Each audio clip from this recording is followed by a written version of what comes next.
Here's the second thing.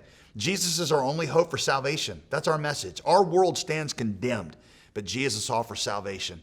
You know, some of you might be new to the Bible. I always tell people when they're new to Christianity that I can summarize the entire Bible in just 4 statements. Bad news, worse news, good news, better news. Bad news is you and I are condemned because of our sin. We have each chosen our own way because we thought we knew better than God, and we've rather lived with us in charge than Him in charge. And because of that, we're eternally condemned to separation from God in a place called hell. You're like, well, that is bad news. What could be worse news? The worst news is there's nothing that we can do about it. Religion can't fix it. Good intentions can't fix it. The law of sin and rebellion is written deep into our souls. What's the good news? The good news is that what we couldn't do, God in love did for us. Jesus, God's Son, lived the life we should have lived, right? And then He died the death that we were condemned to die in our place. He paid it all. He's conquered death. One day we know He's going to recreate this world and He'll wipe it free of all the coronavirus and suffering and death. That's the good news. You say, well, that is good news. What could be better news? The even better news is it's a gift that you only have to receive. A gift. John 1:12, as many as received Jesus, it was to them He gave the right, the privilege, the power to become the sons of God to those who believe on His name, right? Number three, third part of our message, the last part. The same God that conquered death for us is going to take care of us in life.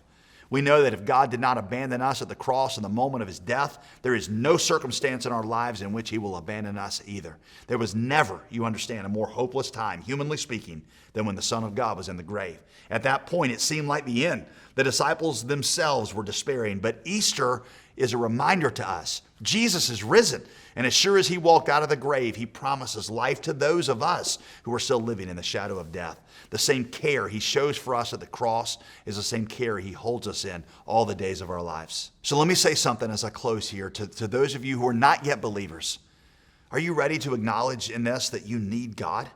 I mean, each of us has 2 primary problems, right? One we feel in a time like this and one we may not. Our first problem is that life without God just ultimately won't work because nothing can protect us. Nothing can deliver us from death, right? Problem number 2 is that we stand condemned under God's judgment. It is appointed unto man once to die, and after that, the judgment.